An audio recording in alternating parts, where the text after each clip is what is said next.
అనే మాట గురించి చక్కటి వివరణ ఇచ్చినందుకు దేవాది దేవుని పేరట వందనములు. 6వ మాట సమాప్తమైనది. కీర్తన పల్లవి చరణం.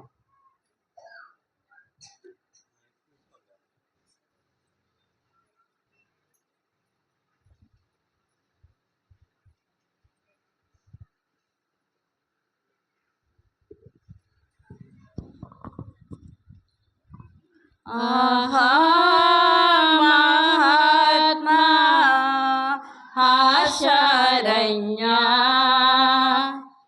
విమోచక దోషరహిత చంపే నిన్ను నా దోషమే కదా. ఆహా ఆశరణ్య విమోచక శ్రేమల ములను గొప్ప శబ్దమేతిగా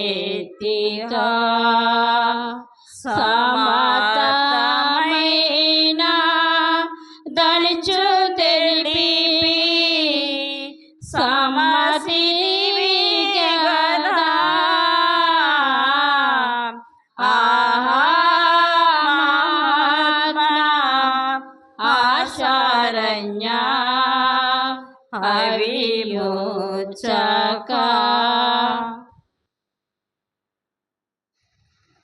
వాక్యపట్నం యోహాను సువార్త 19వ అధ్యాయము 28వ వచనం. పృథ్వీ. తర్వాత ప్రార్థన రాణి గారు.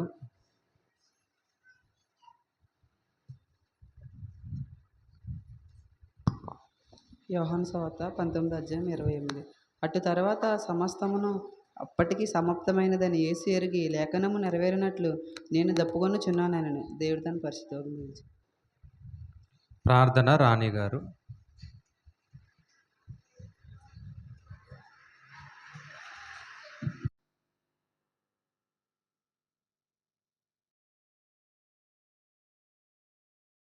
ప్రార్థన చేసుకుందామండి. దేవానికి వేలాది వందనాలు, స్తోత్రములు తండ్రి. ఇంతటి ఘనమైన భాగ్యాన్ని మాకు ఇచ్చినందుకు నీకు వేలాది వందనాలు తండ్రి. ప్రభా, పాటలందు మీరు ఉన్నారు తండ్రి, వాక్యమందు మీరు ఉన్నారు తండ్రి. ఇప్పుడు నేను చేసే ప్రార్థనలో కూడా మీరు ఉన్నారని నేను నమ్ముచున్నాను తండ్రి. నీకు వేలాది వందనాలు తండ్రి. ఇప్పుడు 6వ మాటగా తండ్రి ప్రసాద్ గారు ఏ మాట అయితే చెప్పుకొనుచున్నారో తండ్రి ప్రభు, ఆ మాట మేము విని విడిచిపెట్టే వారిగా కాకుండా అవి గ్రహించే భాగ్యాన్ని మాకు దయచేయమని పరిశుద్ధ దినమున తండ్రి ప్రార్థన చేసుకుని మా ప్రార్థనలన్నీ మీరు ఆలకించి నీ పాదాల చెంత చేర్చుకుంటారని, ఈ చిన్ని ప్రార్థనలోని తప్పులు పొరపాట్లు ఉంటే క్షమించమని నజరేయుడైన యేసుక్రీస్తు నామమున అడిగి వేడుకొంచున్నాను తండ్రి. ఆమేన్. ప్రార్థించినందుకు దేవుని పేరట వందనములు. మరి 6వ మాట సమాప్తమైనది. వాక్య సందేశం ప్రసాద్ అన్నయ్య గారు. 15 నిమిషాలు సమయం. మంచిదండి. ప్రేమ దేవుని వాళ్ళారా, మరి మొట్టమొదటగా మన ప్రభువును తన ప్రియకుమారుడైన యేసుక్రీస్తు వారి పేరట మన దేవాది దేవుడికి నా కృతజ్ఞతాస్తుతులు చెల్లించుకుంటున్నాను. ప్రేమ దేవుని వాళ్ళారా, 7 మాటల్లో 5 మాటలు చక్కగా చెప్పిన మీ అందరికీ కూడా ప్రభు పేరట నా వందనాలు తెలియజేసుకుంటున్నాను. 6వ మాటగా అండి కొన్ని విషయాలు మనం నేర్చుకుందారు. యోహాను సువార్త 19వ అధ్యాయము, యోహాను సువార్త 19వ అధ్యాయము 30వ వచనం ఒకలే చదవండి. ఎవరు చదువునా ఒకలే చదవండి. యేసు ఆ చెరక పుచ్చుకొని సమస్తమైందని చెప్పి తల వంచి ఆత్మను అప్పగించెను. కంటిన్యూ చేయండి.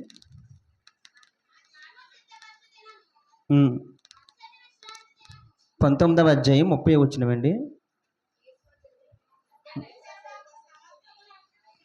Okay, right. చెరక పుచ్చుకొని సమస్తమైను తల వంచి ఆత్మను అప్పగించను. ప్రేమ దేవుని వలన ఆయన చెరక పుచ్చుకొని సమస్తమాయను అని ఏం చేశాడండి? తన ఆత్మను అప్పగించుకున్నాడు. అంటే ఈ మాట తీసుకుందామండి. సమస్తమాయను అన్నాడు కదా, అంటే సమస్తమాయను అనే మాట ప్రియమైన దేని వల్లరా దానికి అర్థం ఏంటంటే, ఇదిగో నా జీవితం అయిపోయింది, నా బ్రతుకు అయిపోయింది ఇక్కడితో, ఏంటి నా కథ ముగించబడ్డాది అని అర్థం కాదు ప్రియమైన దేని వల్లరా. ఆ మాటకు అర్థం ఏంటంటే, సమస్తమైన నా మాటకు అర్థం ఏంటంటే ప్రియమైన దేని వల్లరా, నా పని అయిపోయింది, నా కథ అయిపోయింది, నా జీవితం ముగించిపోయింది అని కాదు అర్థం అక్కడ. సమస్తమాయను అంటే అర్థం ఏంటంటే ప్రియమైన దేని వల్లరా, తండ్రిని దేవుడు ఏ చిత్తాన్ని అయితే నెరవేర్చమని ఈ భూమి మీదకు పంపాడో, ఏ పనినైతే జరిగించమన్నాడు ప్రియమైన దేని వల్లరా, ఆయనకి అప్పచెప్పిన పని సంపూర్ణమైంది, సమస్తమైంది. అంటే సమస్తమయ్యను అంటే ప్రియమైన దేని వల్లరా, నా బ్రతుకు అయిపోయింది, నా జీవితం అయిపోయింది అంటే ఇక్కడతో నా కథ ముగిసిపోయిందని కాదు అర్థం అక్కడ. తండ్రి ఏ చిత్తమైతే నెరవేర్చమని ఈ భూమి మీదకు పంపించాడో, ఏ పని అయితే ఆయన చేతికి అప్పచెప్పాడో ఆ పని సంపూర్ణమైంది, ఆ పని ముగించబడ్డాది అని అర్థం ప్రియమైన దేని వలన. అంటే దేవుడు చిత్తాన్ని ఏం చేశాడంటే ఆయన సంపూర్ణముగా నెరవేర్చాడు. ఆయనకు అప్పచెప్పిన పనిని కూడా ఏం చేశాడంటే సంపూర్ణముగా నెరవేర్చాడు ప్రియమైన దేని వలన. ఆ మాట చూద్దాం. యోహాను సువార్త 17వ అధ్యాయము 4వ వచనం. యోహాను సువార్త ప్రియమైన దేని వలన 17వ అధ్యాయం 4వ వచనం. చేయుటకు నాకు ఇచ్చిన పని నేను సంపూర్ణముగా నెరవేర్చి తిని. చాలండి. చూసారు ప్రియమైన దేని వలన అంటే తండ్రి అయిన దేవుడు తన చేతికి ఒక పనిని అప్పచెప్పాడంట. ఆ పనిని సంపూర్ణముగా చేశాడా అండి? సంపూర్ణముగా చేశాడా? సంపూర్ణముగా నెరవేర్చాడా? ఎస్, సంపూర్ణముగా చేశాడు. సంపూర్ణముగా పని నెరవేర్చాడు. ఇదిగో నేను నా చిత్తం నెరవేర్చుటకు రాలేదు, కానీ నేను తండ్రి చిత్తాన్ని నెరవేర్చుటకి ఈ భూమి మీదకి వచ్చి తిని. అంటే తండ్రి చిత్తాన్ని, తండ్రి అప్పచెప్పిన పనిని సంపూర్ణముగా నెరవేర్చాడు ప్రియమైన దేని వలన. ఆలోచించండి. మరి మనకి ఒక పని అప్పచెప్పారనుకోండి, అది సంపూర్ణంగా నెరవేరుతామా, పరిపూర్ణంగా నెరవేరుతామా?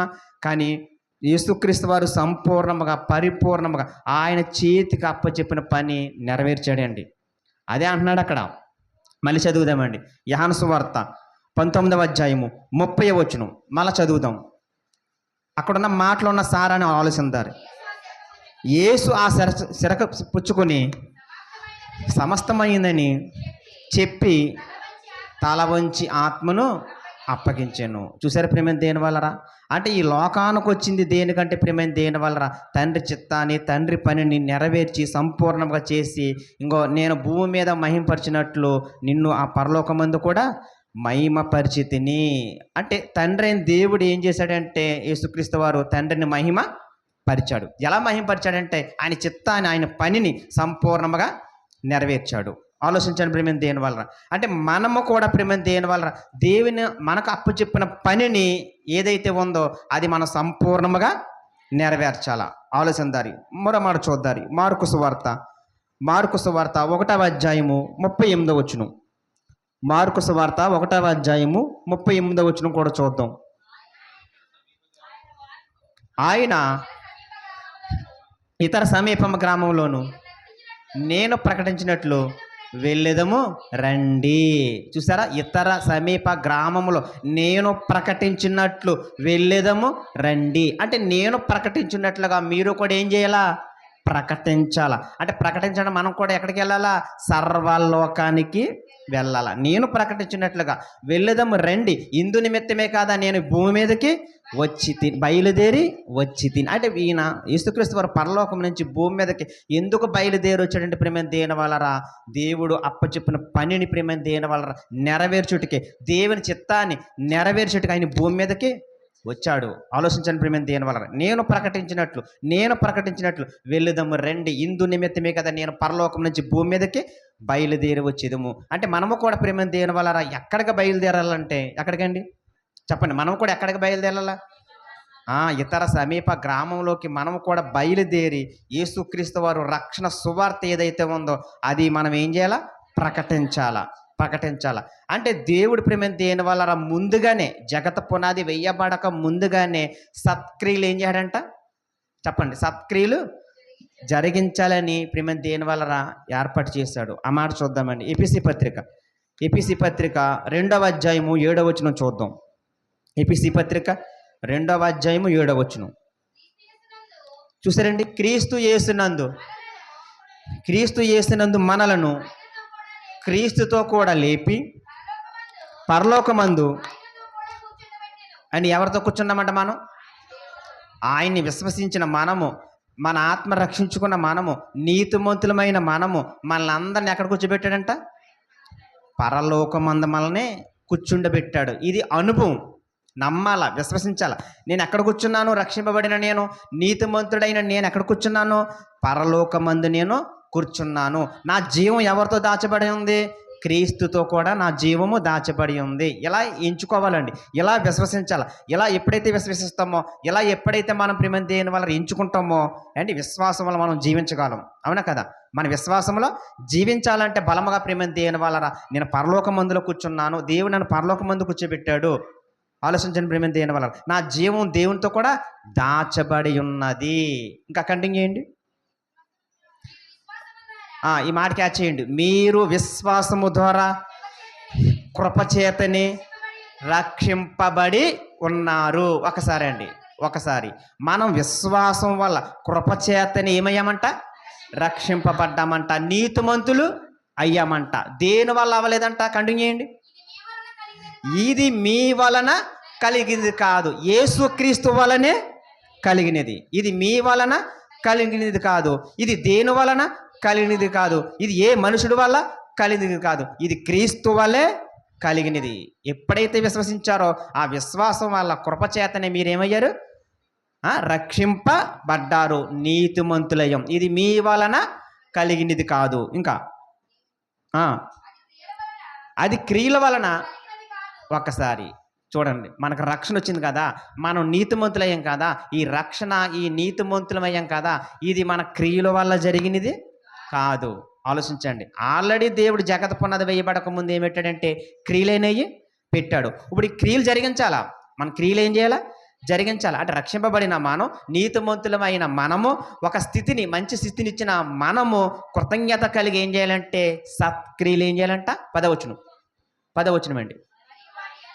మరి వాటి యందు మనం నడుచుకోవాలనని దేవుడు ముందుగా సిద్ధపరిచిన సత్క్రియలు చేయుటకే మనము క్రీస్తు యేసునందు సృష్టింపబడి ఉన్నాము. క్రియలు ఉన్నాయి, క్రియలు చేయాలా, క్రియలు జరిగించాలా, క్రియలు ఉన్నాయి. జగత పునాది వేయబడక ముందే క్రియలను ఏర్పాటు చేశాడు. ఆ క్రియలు మనం ఏం చేయాలంట? జరిగించాలంట. ఇంతకీ క్రియల వల్ల నీతి రాలేదు, క్రియల వల్ల మనకు రక్షణ రాలేదు. ఉచితముగా విశ్వాసం వల్ల, కృప వల్ల నీతిమంతులు అయ్యాము, రక్షింపబడ్డాం. ఉచితంగా నీతిమంతులు అయ్యి రక్షింపబడ్డాం కదా, మనం కృతజ్ఞత కలిగి మంచి స్థితి ఇచ్చాడు, రక్షణ ఇచ్చాడు, నీతిమంతులు అయ్యామని కృతజ్ఞత కలిగి ఏం చేయాలంటే క్రియలు జరిగించాలా? ఆలోచించండి. సత్క్రియలు అనగా మంచి క్రియలు, మంచి కార్యాలు సంఘం ఏం చేయాలా? జరిగించాలా. సంఘం ఏం చేయాలండి? విశ్వసించాం కాదా, నమ్మేశాం కదా, నీతిమంతులు అయిపోయాం కదా అని దుప్పటి మూసిపోసి పడుకోకూడదు. సంఘం ఏం చేయాలంటే సత్క్రియలు జరిగించాలి. ఎందుకంటే నీతి వచ్చింది కదా, రక్షింపబడ్డాం కదా, మంచి స్థితి ఇచ్చాడు కదా, అది కృతజ్ఞత కలిగి సంఘం ఏం చేయాలంటే దేవుడు ఏర్పాటు చేసిన సత్క్రియలు జరిగించాలి. అంటే మంచి క్రియలు, మంచి కార్యాలు చేయాలా. ఆ మాట చూసి ముగించుకుందారండి. పిలిపి పత్రిక 2వ అధ్యాయము 21వ వచనం చూడండి. సంఘం ఏం చేయాలంట? అందరూ తమ సొంత కార్యములే చూచుకొనుచున్నారు కానీ యేసుక్రీస్తు కార్యాలు చూడరు. ఇప్పుడు చెప్పండి, అందరూ తమ సొంత కార్యాలు చూచుకొనుచున్నారు కానీ యేసుక్రీస్తు కార్యాలు చూడరు. నిజమే కదండి? అందరూ తమ సొంత కార్యాలే చూసుకుంటారు. పెద్ద కార్యం, చిన్న కార్యం, పుష్పద కార్యం, పెళ్లి కార్యం, చిన్న కార్యం, పెద్ద కార్యం, ఈ కార్యాలను ఎవరి? చెప్పండి. చిన్న కార్యం, పెద్ద కార్యం, పుష్పద కార్యం, ఇల్లు కార్యం, పుట్టినరోజు కార్యం, ఈ కార్యాలన్నీ మనయే. అంటే ఈ కార్యాలు చూసుకుంటున్నాం తప్ప యేసుక్రీస్తు కార్యాలు చూడరు. అందరూ తమ సొంత కార్యాలు చూసుకుంటున్నారు కానీ యేసుక్రీస్తు సువార్త కార్యాలు ఉన్నాయంట, సత్క్రియలు ఉన్నాయంట, సత్కార్యాలు, మంచి కార్యాలు ఉన్నాయంట. ఈ సంఘం మంచి కార్యాలు, సత్క్రియలు జరిగించాలా. ఆలోచించండి ప్రేమ దేని వలన యేసుక్రీస్తు వారు అప్పచెప్పిన అండి ఆయన పనిని, ఆయన చిత్తాన్ని ఎలా నెరవేర్చాడు భూమి మీద, మనము కూడా ప్రేమ దేని వలన ఆయన చిత్తాన్ని ఆయన నెరవేర్చాడు. మనం కూడా ఆయన అప్పచెప్పిన పనిని మనం నెరవేర్చాలా. ముందుగా సిద్ధపరిచిన సత్క్రియలు మనం జరిగించాలా. అటు వారిగా ఉండాలని కోర్చు. ఇంతవరకు చిన్న మాటలు అంటే విన్న మీ అందరికి నా వందనాలు తెలియజేస్తూ ఈ మాటలు ముగిస్తున్నాను. మంచిది. మరి ఆరవ మాటగా సమాప్తమైనది అనే దాని గురించి మరి మనం ఎలాంటి పనులు చేయాలని చక్కటి విషయాలు మనకు నేర్పించారు. అందుని బట్టి ప్రసాద్ అన్నయ్య గారికి దేవుని పేరట వందనములు. 7వ మాట, తండ్రి నీ చేతికి నా ఆత్మను అప్పగించుకుంటున్నాను. పాట అండి. తర్వాత వాక్యపట్నం లోకాసు వార్త 23:46 సమీర. తర్వాత ప్రార్థన దీవెన కుమారి గారు. తర్వాత వాక్య సందేశం మరలా ప్రసాద్ అన్నయ్య గారే తెలియపరుస్తారు.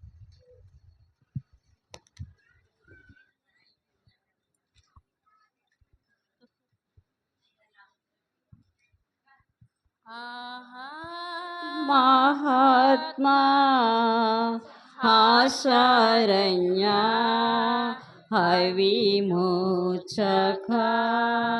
ద్రోహరహిత చంపే నిను నా దోషమే కదా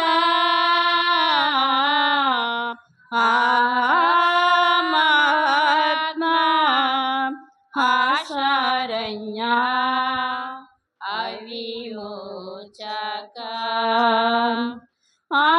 అప్పగింతు తండ్రి నీకు నాత్మనంచును గొప్ప ఆర్భాటంబు చేసి కూలిపోతివా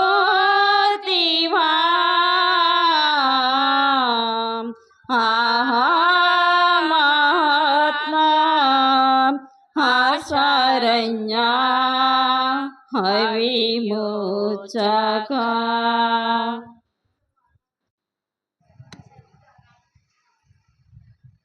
వాక్యపట్నం లోకాసు వార్త 23:46 సమీర. అప్పుడు యేసు గొప్ప శబ్దంతో కేకవేసి, తండ్రి నీ చేతికి నా ఆత్మను అప్పగించుకుంటున్నాను. అయినా ఇలాగ చెప్పి ప్రాణం విడిచాడు.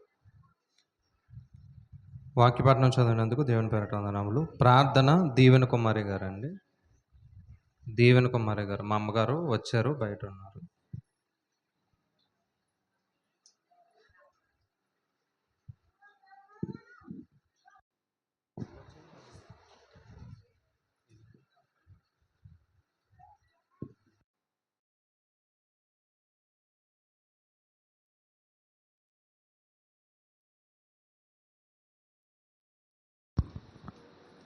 అందరికీ వందనాలండి. బాగున్నారండి అందరూ? ప్రార్థన చేసు. పరమానందున్న మా తండ్రి గారు, పరిశుద్ధుడమైన దేవ, మహోన్నతుడా, అయ్యా మీకు అనేక వందనాలండి, స్తుతులు స్తోత్రములు దేవా. ఇగో ప్రభువా, మిమ్మల్ని స్తుతించుకోవడానికి నాయన, మీ గొప్ప కార్యములు తెలుసుకోవడానికి, మీరు మా కొరకు పెట్టిన ప్రాణానికి విలువ ఏమిటో తెలుసుకోవడానికి ప్రభువా మరొక అవకాశాన్ని నాయన మాకు ఇచ్చి మమ్మల్ని సజీవులుగా ఉంచినందుకు బాబు అయా మీకు అనేక వందనాలండి, స్తుతులండి, స్తోత్రములు తండ్రి గారు. నాయన ఇదిగో ప్రభువా, మా రాజు మీరు, మా కాపరి మీరు, మా రక్షకుడు మీరు, మీ బిడ్డలమైన మేము ప్రభువా నాయన రాజులం, నాయన రాజు బిడ్డలమైన మేము ప్రభువా అయోగ్యులను అయిపోయి తండ్రి ఈ లోకంలో పడిపోయి పెంట వంటి జీవితాన్ని జీవిస్తూ నాయన అదిగో తండ్రి మీ ప్రాణాలకి నాయన శిలువరానికి నాయన మేమే అప్పగించి ఉన్నాం బాబు. అయా మీకు అనేక వందనాలు చెల్లించుకుంటున్నాం. మా పట్ల ఇంకా ప్రేమ ఉంచారు ప్రభువా నాయన మీ ప్రాణాలకి తండ్రి నాయన మేము ముప్పు తెచ్చినప్పటికీ నీ ప్రభువా మా యొక్క పాపములు, మా యొక్క అపరాధములు, మాలో ఉన్న దోషములు, మేము చేసిన పనుల వల్ల ప్రభువా, కానీ మా కాపరి నాయన మా రక్షకుడా మాకు రక్షణను తెచ్చిపెట్టారు ఉచితంగా. అయా మీకు అనేక వందనాలు ప్రభువా. మేము ఏమిచ్చి మీ రుణం తీర్చలేని వారం ప్రభువా నాయన మా పట్ల మీ ప్రేమ నుంచి ఆయన మీ బిడ్డలుగా అంగీకరించి ప్రభువా ఎలాగైనా ఈ బిడ్డలని నేను ఉండే చోటికి తీసుకువెళ్ళాలి, పరలోక రాజ్యం చేర్చాలి, నా బిడ్డలుగా వారు అక్కడ మరలా జీవించాలి, నాయన మరణ పునరుద్ధానంలోకి వెళ్ళాలని మీరు మా కొరకు ప్రభువా పడుతున్న కష్టాన్ని బట్టి ప్రభువా అయా మేము ఏమిచ్చి రుణం తీర్చలేం బాబు. మీకు వందనాలండి. తండ్రి గారు మరి మేమైతే ప్రభువా అన్నీ తెలుసుకొని కూడా ప్రభువా నాయన క్షణం క్షణం కూడా మీకు సిలువను వేస్తూ ఉన్నాం ప్రభువా. అనుక్షణం కూడా మా యొక్క అపరాధం వల్ల ఇది పాపము కాదులే అనుకుంటూ ప్రభువా మీకు సిలువను అయినా మిమ్మల్ని సిలువ వేస్తూ ఉన్నాం, మిమ్మల్ని చంపేస్తూ మరణం వరకు తీసుకువెళ్తూ ప్రభువా నాయన మేము ఎంతో అపరాధులమై ఉన్నప్పటికీ ప్రభువా నాయన మీరు తండ్రి మా కొరకు వీరు ఏం చేస్తున్నారు వీరు ఎరుగురు కనుక తండ్రి వీరిని క్షమించమని అన్నారు తప్ప మా మీద మీకు ఎంత ప్రేమ దేవా, మీకు ఎంత కరుణ తండ్రి. నాయన మేము నీ బిడ్డలమైనందుకు మేము ఎంత అదృష్టవంతులమో ప్రభా. అయ్యా మీకు అనేక వందనాలు నాయన. 7 మాటలే కాదు ప్రభా, అనుక్షణం కూడా మిమ్మల్ని తలుసుకొని నాయన బైబిల్లో ఉన్న ప్రతి వాక్యాన్ని మేము తలుసుకొని మా జీవితం అంతా ప్రభా మీ పాదాల దగ్గర పెట్టినా కూడా మేము రుణం తీర్చలేని వారముగా ఉన్నామండి. అయ్యా మీకు అనేక వందనాలు బాబు, స్తోత్రములు. ఎన్ని స్తుతులు చెప్పినా నాయన మీ పనిని మేము ఎంత చేసినా ప్రభా మేమైతే నాయన మాలో మార్పు లేకపోతే ప్రభా వ్యర్థమన్నావు తండ్రి. మాలో మార్పుని దయచేయండి బాబు. ఈరోజైనా మమ్మల్ని మేము ప్రభా నాయన మేము తండ్రి అనుకొని ప్రభా నీ సన్నిధిలో మారాలని ఈ క్షణమే మా హృదయాన్ని మార్చుకొని ప్రభా నా కొరకే కదా నా తండ్రి, నా రాజు, నా రక్షకుడు ఆ సిలువలో మరణయాతన పడుతూ ఉన్నాడని తెలుసుకొని ఆ మరణయాతన నుంచి నాయన మమ్మల్ని రక్షించుకటి కొరకే తండ్రి నా తండ్రి లాగా అయ్యాడని తెలుసుకొని ప్రభా నాయన అనుక్షణం మేము సిలువ వేస్తున్నామని ఒకరినొకరు తెలుసుకొని ప్రభా నాయన సమాధానంతో నాయన మీ యొక్క సన్నిధితో బ్రతకాలని ప్రతి బిడ్డని నాయన సిద్ధం చేయండి. ఈ క్షణమే తీర్మానం చేసుకుని ప్రభా ప్రతి బిడ్డ అలా బ్రతుకుటకు నాయన ఉన్న వ్యర్థమైన ప్రతి వ్యసనాన్ని విడిచిపెట్టుటకు మీరు సిద్ధం చేయండి ప్రభా నాయన. బిడ్డలు నాయన ఆయత్తపరచండి, సిద్ధపరచండి నాయన మీ సన్నిధి కొరకు ఎదురు చూసే బిడ్డలుగా ప్రతి బిడ్డని తీర్చిదిద్దామని ఆయన ఈ సంఘమే కాదు ప్రభు, అనేక సంఘములు ఉన్నాయి లోకంలో, ప్రపంచంలో. ఈరోజు నాయన ఈ గుడ్ ఫ్రైడే చేసుకుంటున్న ప్రతి బిడ్డను నాయన మాకు మంచిని తెచ్చి నాయన మీరు మరణమయ్యారని ఈ యొక్క నాయన మంచి శుక్రవారం ప్రభు ప్రతి బిడ్డ తెలుసుకొనుటకు మీ సహాయం అందరి పట్ల ఉంచమని నాయన కన్నులు తెరిచి ఈ పెంట వంటి జీవితాలు జీవించే మాకు మా రక్షకుడు వచ్చాడు, మా రాజు వచ్చాడని తెలుసుకొని రాజు బిడ్డలుగా మేము బ్రతకాలని నాయన మీ రక్షణలో బ్రతుకులంతా నాయన మీ పాదాల చెంత ప్రభు మిమ్మల్ని తలుసుకొని జీవించాలని అనేకులకు ప్రభు మాదిరికరమైన జీవితాలు మేము జీవిస్తూ ప్రభు ప్రతి బిడ్డకి నాయన మీ యొక్క రక్షణ గురించి విలువను తెలియజేసే బిడ్డలుగా మేము తయారవుటకు సహాయం దయచేయమని సంఘమంతటిని దీవించి ఆశీర్వదించి మీ కృపలతో నింపమని క్రీస్తు పేరి ప్రార్థన అడుగుచున్నాను పరమ తండ్రి, ఆమేన్. మంచిదండి. ప్రార్థించిన తల్లి గారికి ప్రభు పెట్టిన వందనం తెలియజేసుకుంటున్నాను. చివరిగా అంటే 7వ మాట విషయంలో చివరిగా ప్రియమైన దేవుని వలన ఆ విషయాన్ని కూడా చూద్దామండి. 7వ మాటగా చివరిగా ఆ విషయాన్ని కూడా కొన్ని విషయాలు నేర్చుకుందారు. లూకాసు వార్త 23వ అధ్యాయము 44వ వచనం చూడండి.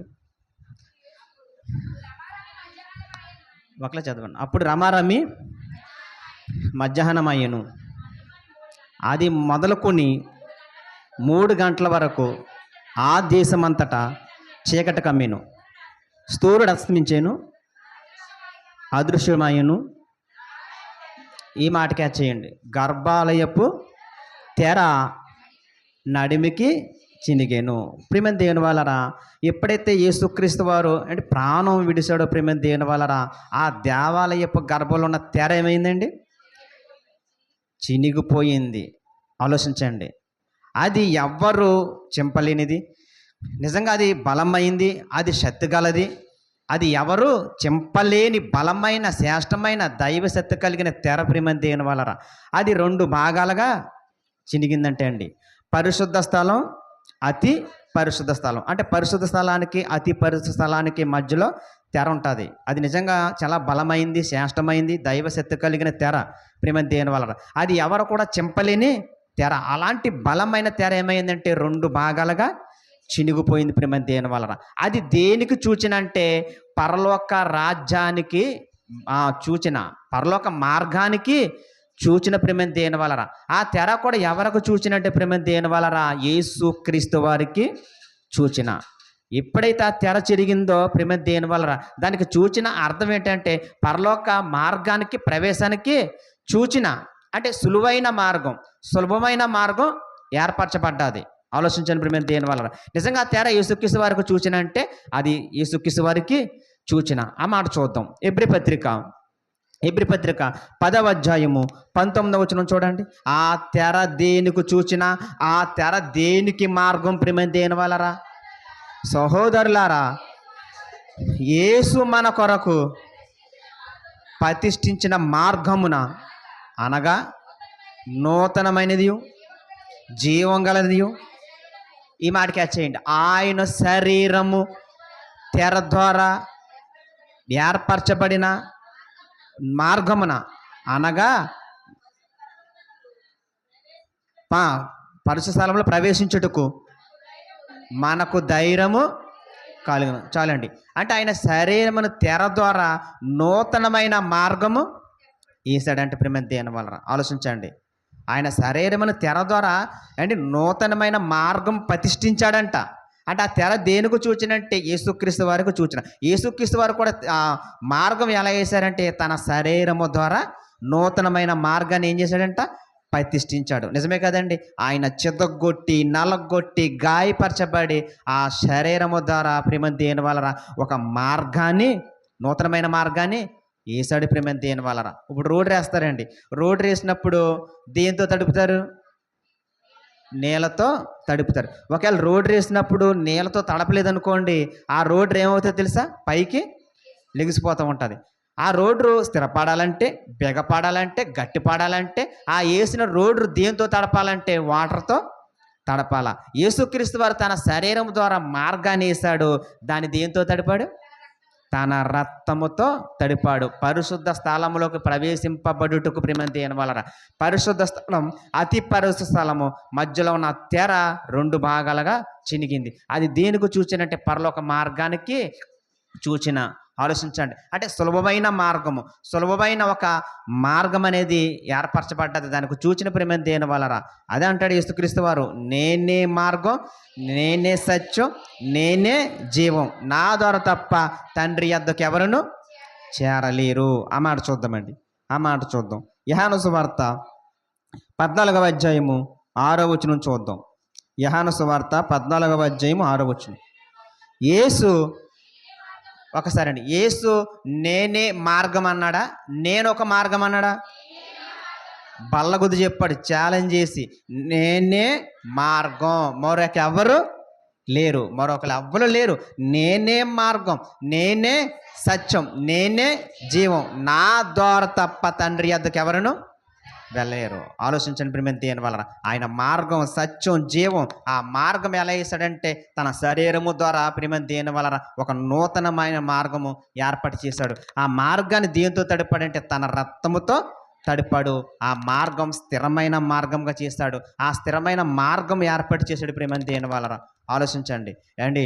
గొలుకొత్త కొండ మీద ఆయన మరణం జరుగుతుంటే ప్రేమ దేని వలన అంటే యువతల కొండ మీద ఆయన మరణం జరుగుతుంటే దాని ఎదురుగా ఉన్న అవతల కొండ మీద యెరూషలేం దేవాలయం ఉంది. ఆ యెరూషలేం దేవాలయంలో పరిశుద్ధ స్థలము, అతి పరిశుద్ధ స్థలము, మధ్యలో దేవాలయపు తెర. ఆయన ప్రాణం విడవగానే 2 భాగాలుగా చినిగిపోయిందంట. ఆలోచించండి.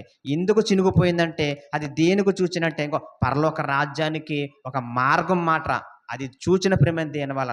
ఆ పరలోక మార్గాన్ని కూడా ఎవరు చూచినంటే ఇంకో యేసుక్రీస్తు వారు. సహోదరులారా, యేసు మన కొరకు నూతనమైన మార్గము ప్రతిష్ఠించెను. ఎక్కడికి వెళ్ళడానికి? పరిశుద్ధ స్థలం, అంటే పరలోక స్థలానికి ప్రవేశింపబడాలంటే ప్రేమ దేని వలన ఆయన ఒక మార్గం వేయాల. ఆ మార్గం ఎలా వేశాడంటే ప్రేమ దేని వలన? నిజంగా మన అపరాధముల నిమిత్తం, పాపముల నిమిత్తము చితగొట్టి నలగొట్టి గాయపరచబడి ఆయన నూతనమైన మార్గము వేశాడు. మరో మాట చూద్దాం ప్రేమ దేని వలన? నిజంగా ఆయన ఆత్మను తండ్రికి ఏం చేశాడండి? అప్పగించుకొనిచున్నాడు. చూద్దాం. అపోస్తల కార్యాలు 7వ అధ్యాయము 59వ వచనం చూడండి. మరో వ్యక్తి ఉంటాడు. మరో వ్యక్తి ఎవరంటే స్తెఫను గారు అండి. నిజంగా స్తెఫను గారు తన ఆత్మను తండ్రికి ఎలా అప్పచెప్పుకుంటాడో చూడండి. అండి అపోస్తుల కార్యాలు 7వ అధ్యాయము 59వ వచనమండి. ప్రభువుని గురించి మొరపెట్టుచు, యేసు ప్రభువా నా ఆత్మను చేర్చుకోమని స్తెఫను పలుకుచుండగా. చాలండి, చూసారా? యేసు ప్రభువా నా ఆత్మను చేర్చుకో. యేసుక్రీస్తు ఎవరు మొరపెట్టాడు? తండ్రి నా ఆత్మను చేర్చుకొని యేసు మొరపెడితే, యేసు కంటే ముందే స్తెఫను గారు ప్రేమ దేని వల్ల ఏం చేస్తున్నాడు? ఇక్కడ ఆలోచించండి. స్తెఫను గారు ఏం చేస్తున్నాడు? యేసు ప్రభువా నా ఆత్మను చేర్చుకో. యేసుక్రీస్తు వారు అన్నారు ఆ మాట, తండ్రి నా ఆత్మను చేర్చుకో అన్నాడు. స్తెఫను గారు కూడా ఏమంటున్నారు? యేసు ప్రభువా నా ఆత్మను చేర్చుకో. అంటే నా ఆత్మను చేర్చుకో అన్న మాట పలుకుతున్నాడు. అంటే ప్రేమ దేని వల్ల ఎంత సిద్ధపడ్డాడు చెప్పండి? ఎంత సిద్ధపడ్డాడు? ఎంత ప్రిపేర్ అయ్యాడు? ఎంత విశ్వాసంలో స్థిరంగా ఉన్నాడు? నిజంగా విశ్వాసంలో స్థిరంగా లేకపోతే, తన ఆత్మను విశ్వాసం ద్వారా రక్షింపబడకపోతే ప్రేమ దేని వల్ల ఆ మాట అనగలడా? యేసు ప్రభువా నా ఆత్మను చేర్చుకో. చూసారా ప్రేమ దేని వల్ల? అంటే మన ఆత్మ ఎక్కడ చేర్చబడాలంటే ఎక్కడికండి? పరలోక దేవుని యొద్దకు చేర్చబడాలి. మన ఆత్మ పరలోకం చేర్చబడాలంటే మనకు కావాల్సింది ఏంటంటే ప్రేమ దేని వల్ల? విశ్వాసం అండి. ఇదిగో విశ్వాసమే మీ ఆత్మలు ఏం చేస్తుంది? రక్షిస్తుంది. విశ్వాసమే మన ఆత్మను లేదా మన ఆత్మని ఏం చేస్తుంది? రక్షిస్తుంది. అంటే మన ఆత్మ దేవుని యొద్దకు చేరాలంటే ప్రేమ దేని వలన? మన ఆత్మ రక్షింపబడాలి. మన ఆత్మ ఎలా రక్షింపబడుతుంది అంటే యేసుక్రీస్తునందు విశ్వాసం ఉంచితేండి. ఇదిగో మీరు ప్రభు అయిన యేసుక్రీస్తునందు విశ్వాసం ఉంచండి, అప్పుడు మీ ఆత్మ ఏమవుతుంది? రక్షింపబడుతుంది. యేసు ప్రభు అని మీ నోటితో ఒప్పుకుంటే మీరు ఏమవుతారు?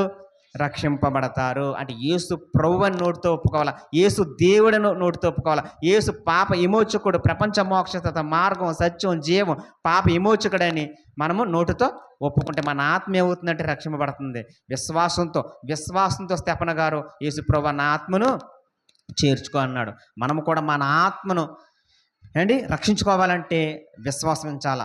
ఎప్పుడైతే విశ్వసించామో మన ఆత్మ రక్షింపబడుతుంది. ఎప్పుడైతే మన ఆత్మ రక్షింపబడ్డదో మన ఆత్మ దేవుని వద్దకు వెళ్ళడానికి అవకాశం ఉంటుంది ప్రేమ దేని వలన. మరో మాట చూసి ముగించుకుందారి. మరో మాట 2 కొరింథీ పత్రిక 7వ అధ్యాయం ప్రారంభవచనం చివరగా 2 కొరింథీ పత్రిక. ప్రియులారా మనకేమున్నాయంటే అండి చెప్పండి? మనకేమున్నాయి? వాగ్దానములు. క్రైస్తవులుగా దేవుని పిల్లలు విశ్వాసులమైన మనకి, క్రీస్తు నమ్మున మనందరికీ ఏమున్నాయంటే వాగ్దానములు ఉన్నాయి. ప్రియులారా ఈ వాగ్దానములు ఉన్నవి గనుక వినాలా, దేవుని భయముతో పరిశుద్ధతను సంపూర్ణ చేసుకునిచ్చు శరీరముకును ఆత్మకును కలిగిన సమస్త కల్మషమును మనము పవిత్రముగా, అంటే ఆత్మకు శరీరముకు పట్టిన కల్మషమును ఏం చేయాలంట? తీసివేసుకోవాలంట. మనం ఏం చేసుకోవాలంట? పరిశుద్ధపరచుకోవాలంట. అంటే ఆత్మకును శరీరంకును పట్టిన కల్మషం ఏం చేసుకోవాలంట? మనం తీసివేసుకోవాలంట. దేంతో? దేవుని యొక్క మాటలతో, దేవుని యొక్క విశ్వాసంతో ఆత్మకును శరీరముకు కలిగిన కల్మషము తీసివేసుకుని మనం పరిశుద్ధులుగా అవ్వాలంట. ఎప్పుడైతే ప్రేమ దేని వలన ఆత్మకు శరీరముకు పట్టిన కల్మషం తీసేసుకుంటామో పైన ఉన్న వాగ్దానాలు మన జీవితంలో ఏం చేస్తాయి?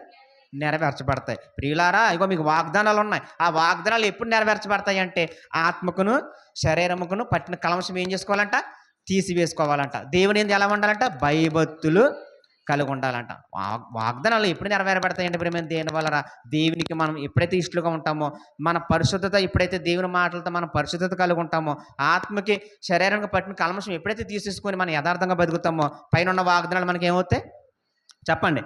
నెరవేర్చబడతాయి. ఎప్పుడు వాగ్దానం నెరవేర్చబడుతుంది అండి? ఎప్పుడు వాగ్దానం మనకి స్థిరపరచబడుతుంది?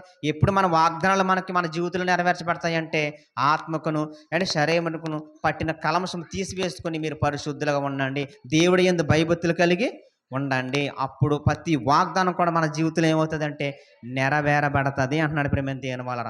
ఆలోచించండి ప్రేమ దేని వలన? యేసుక్రీస్తు నూతనమైన మార్గము తన శరీరము ద్వారా ప్రతిష్ఠించాడు. ఆ మార్గాన్ని తన రక్తముతో ఏం చేశాడంటే తడిపాడు, స్థిరపరిచాడు, బలపరిచాడు, ఒక నూతనమైన మార్గం వేశాడు. క్రైస్తవం అంటే మతం కాదు. చాలామంది అనుకుంటున్నారు క్రైస్తవం అంటే మతము అనుకుంటున్నారు. మతం కాదు, క్రైస్తవం అంటే మార్గం. ఎక్కడికి? భూమి మీద నుంచి పరలోకానికి మార్గం. క్రైస్తవం మార్గం అండి. క్రైస్తవ్యం మతం అని ఎక్కడ బైబిల్లో కొత్త నిబంధనలో లేదు. క్రైస్తవ్యం మార్గం. అండ్ ఒక ఊరు నుంచి ఒక ఊరు వెళ్ళాలనుకోండి, ఒక ఊరు నుంచి ఒక ఊరు వెళ్ళాలనుకో, దానికి కావాల్సింది మతమా మార్గమా? మార్గం. ఒక ఊరు నుంచి ఒక ఊరు వెళ్ళాలంటే దానికి కావాల్సింది మార్గం తప్ప మతం కాదు. మతం తీసుకెళ్తుందా గమ్యానికి? ఒక గమ్యాన్ని ఒక దిక్కు నుంచి ఒక దిక్కునికి మతం తీసుకెళ్తుందా? మార్గం తీసుకెళ్తుందా? ఒక ఊరు నుంచి ఒక ఊరికి తీసుకెళ్ళవలసింది మతం కాదు, మతం తీసుకెళ్ళదు, మార్గమే తీసుకెళ్తుంది. ఆ మార్గమే యేసు. నేనే మార్గం, నేనే సత్యం, నేనే జీవం. నా దొర తప్ప, నా మార్గం దొర తప్ప తండ్రి ఎద్దకు ఎవరు వెళ్ళరు. గొప్ప మార్గం వేసాడండి, నూతనమైన మార్గం. ఆ మార్గంలో మనం అందరం ఏం చేయాలా? నడవాలి ప్రేమ దేని వల్ల. ఆ మార్గం వేయడానికి ఆయన ఎంత కష్టపడ్డాడంటే, ఎంత శ్రమించాడంటే, ఎన్ని బాధలు పడ్డాడంటే, ఎన్ని నిందలు పడ్డాడంటే, ఎన్ని అవమానాలు పొందాడంటే, ఎంత శ్రమించాడంటే, ఎంత కష్టపడ్డాడంటే ప్రేమ దేని వల్ల. అది మాటలతో చెప్పేది కాదు. మాటలతో చెప్పేది కాదండి. ఒక్క రోజులు చెప్పేది కాదు, 2 రోజులు చెప్పేది కాదు. ఆయన శిలువ కష్టం, శిలువ త్యాగం నీ కొరకు నా కొరకే శ్రమించాడు. క్రీస్తు మిమ్మల్ని ప్రేమించి, చూసారండి, క్రీస్తు మిమ్మల్ని ప్రేమించి మీరు పరిమళ సువాసనగా ఉండుటకు ఆయన దేవుడికి బలిగాను అర్పణగాను అర్పించుకునేను. క్రీస్తు మిమ్మల్ని ప్రేమించి, అంటే క్రీస్తు మనల్ని ఏం చేశాడు? ప్రేమించాడు. మనం ఎలా ఉండాలని? పరిమళ సువాసనగా ఉండాలని. ఆలోచించండి, పరిమళ సువాసనగా ఉండాలని దేవుడికి తాను బలిగాను అర్పణగాను అర్పించుకునేను. చాలామంది అనుకుంటారు యేసుక్రీస్తు వారిని రోమా సైనికులు, యూదులు కుమ్మక్కయ్యి సిలువేశారండి, చంపేశారండి అనుకుంటున్నారు. ఆయన ఎవరు చంపలేదు, ఆయన ఎవరు సిలువేయలేదు. ఆయనకాయనే ప్రాణం పెట్టాడండి. ఆయన ఎవరు సిలువేయలేదు, ఆయన ఎవరు చంపేయలేదు. రోమా సైనికులు కానీ యూదులు కానీ కుమ్మక్కయ్యి సిలువేసి చంపేయలేదు. ఆయనకాయనే ఇష్టపడి ఏం చేశాడు తెలుసా? ప్రాణం పెట్టాడండి. చివరిగా మాట చూసుకుందాం. యోహాను సువార్త 10వ అధ్యాయము. యోహాను సువార్త 10వ అధ్యాయం ప్రేమ దేని వలరా ఆ మాట చూసి ముగించుకుందారండి. యోహాను సువార్త 10వ అధ్యాయము. చదవండి, చదవండి, కంటిన్యూ చేయండి. యోహాను సువార్త 10వ అధ్యాయం ప్రేమ దేని వలరా ఎవడను నా ప్రాణమును తీసుకొనడు, నా అంతటా నేనే పెట్టుచున్నాను. ఇప్పుడు చెప్పండి, ఎవడను నా ప్రాణము తీసుకున్నాడు? ఆయన ప్రాణం ఎవరు తీయలేదు, ఆయన ఎవరు సిలువేయలేదు. ఆయనకాయనే సిలువ వేసుకున్నాడు, ఆయనకాయనే సిలువ ఎక్కాడు. ప్రేమ దేని వల్ల? ఆయనకాయనే ప్రాణం పెట్టాడు. ఆలోచించండి, ఆయనకాయనే ప్రాణం పెట్టాడు. ఇష్టపడి, మనసు పూర్తిగా, హృదయపూర్వకంగా ఇష్టపడే సిలువ మీదకి వెళ్ళి ఏమించుకున్నాడు? చెప్పండి. సిలువేయించుకున్నాడు. ఇష్టపడే ఆయన సిలువ ఎక్కాడు. ఇష్టపడే మేకులు వేయించుకున్నాడు. అండ్ ఇష్టపడి వేయించుకున్నాడా? మేకులు కష్టపడి వేయించుకున్నాడా? కష్టంతో వేయించుకున్నాడా? ఇష్టంతో వేయించుకున్నాడా? ఇష్టపడే మేకులు వేయించుకున్నాడు. మరి ఇష్టపడి మేకులు వేయించుకున్నప్పుడు 3 మేకులు ఎలా పీక్కుంటాడో? పీక్కున్నాక వచ్చాడా, వేయించుకున్నాక వచ్చాడా? 3 మేకులు పీక్కున్నాక రాలేదు, 3 మేకులు వేయించుకున్నాక వచ్చాడు. ఇష్టపడే 3 మేకులు వేయించుకున్నాడు. ప్రేమ దేని వల్ల? ఒకడు అంటున్నాడు, ఆ 3 మేకులు పీక్కుని రావచ్చు కదా, ఆ 3 మేకులు పీక్కుని రావచ్చు కదా. ఆ 3 మేకులు పీక్కుని రాలేనాడు దేవుడు ఎలా అవుతాడు అంటున్నాడు గుండెడు. ప్రేమ దేని వలన? ఆలోచించండి, ఆ 3 మేకులు పీక్కున్నాక రాలేదు. ఆ 3 మేకులు పీక్కుంటే రక్షణ ఉంటుందా? ఆయన సిలువ వేయకపోతే రక్షణ ఉంటుందా? ఆయన మరణించకపోతే రక్షణ ఉంటుందా? ఆయన మరణించకపోతే, సిలువ వేయబడకపోతే, ప్రేమ దేని వల్ల 3 మేకులు వేయించుకోలేకపోతే మనకి రక్షణే లేదు. ఆలోచించండి, ఆయన 3 మేకులు దేనికి వేయించుకోవడానికి వచ్చాడంటే సర్వమానవాళికి రక్షణ కలుగు చేయడానికే ఆ 3 మేకులు వేయించుకోవడానికి వచ్చాడు. ఆ 3 మేకులు ఎందుకు పీక్కోలేడు చెప్పండి? కన్ను సైగ చేస్తే ఆయన కన్ను సైగ, సమస్తం ఆయన మూలమ కలిగింది ఏది ఆయన లేకుండా కలగలేదు. ఒక్క కన్ను సైగ చేశాడా ప్రేమ దేని వలన? ఆయన ఏమైనా జరుగుతుంది. ఆలోచించండి, 3 మేకులు ఎందుకు వేయించుకున్నాడంటే రక్షణ కలుగు చేయించుకోవడానికే వేయించుకున్నాడు. ప్రేమ దేని వలన? నా ప్రాణం ఎవరును తీయరు, నా అంతటా నేనే పెట్టుచున్నాను. ఆయన ఇష్టపడి అంటే మనస్ఫూర్తిగా, హృదయపూర్వకంగా ప్రాణం పెట్టాడు. ఎవరి కొరకు అంటే నీ కొరకు, నా కొరకు. ఆలోచించండి. చక్కగా ఇంతవరకు మీ అందరికి నా వందన తెలియజేస్తూ ఈ మాటలు ముగిస్తున్నానండి. మంచిది. మరి 7వ మాటగా చక్కటి విషయాలు మనకి నేర్పించినందుకు దేవుని పేరట వందనములు. పురుషులు వచ్చి ఒక కీర్తన పాడతారండి, యవనస్తులు వచ్చి. కీర్తన తర్వాత వాక్యాన్ని జ్ఞానేందాం. త్వరగా రావాలండి. ఒకసారి లేచి నిలబడితే, ఒకసారి లేచి నిలబడదామండి. యవనస్తులు వచ్చి ఒక కీర్తన పాడతారు. వాటర్ తాగేవారికి బయట ఏర్పాటు చేశారు. ఒకవేళ ఎవరన్నా వెళ్తే బయటికి వెళ్ళి తాగేసిరండి. లోపలికి ఎవరు తీసుకురావద్దు వాటరు. తాగేవాళ్ళు దయతో బయటికి వెళ్ళి తాగేసిరండి.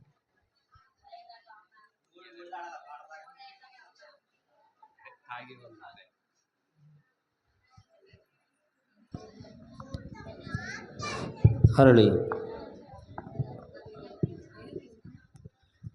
లోన్ ఉన్నవారు అటు ఇటు వెళ్ళొద్దండి. వెళ్తే ముందు వెళ్ళిపోండి. వాటర్ తాగేసి పాట అయ్యాకరండి. దయచేసి ఎవరు అల్లరి చేయదు మన చేస్తున్నా. ఎందుకు నన్నింతగా నీవు ప్రేమించితివో దేవా, అందుకు నా దీన స్తుతి పాత్ర. హల్లెలూయా యేసయ్యా, హల్లెలూయా యేసయ్యా.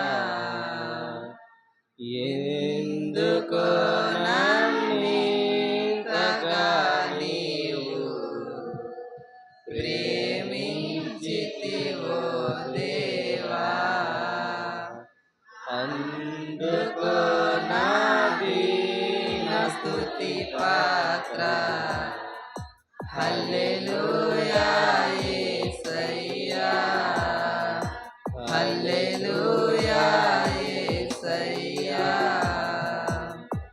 నా పాపము బాప నరరూపివైనావు,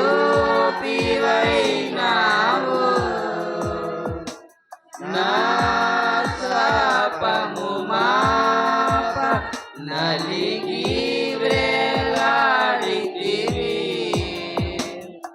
నా పాపము బాప నరరూపివైనావు,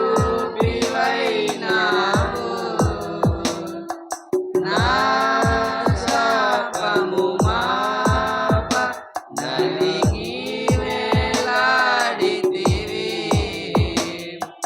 నాకు చాలిన దేవా,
సహించి నా ఆశ్రయమైనావు.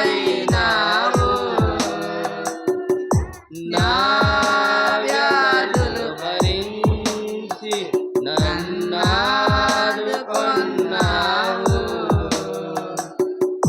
నా శ్రమలు సహించి నా ఆశ్రయమైనావు. నా వ్యాధులు భరించి నన్నాదుకొన్నావు.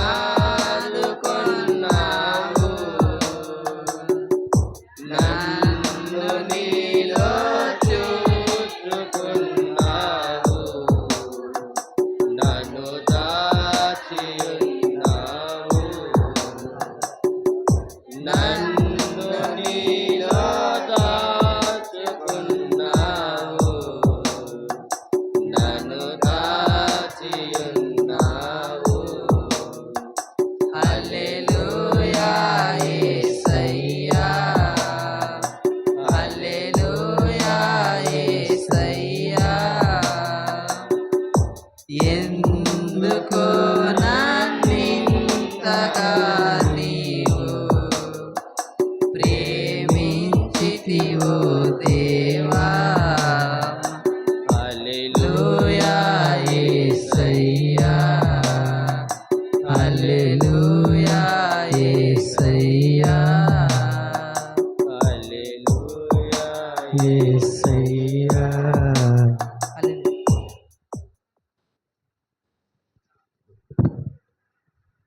అందరూ కూర్చుందామండి.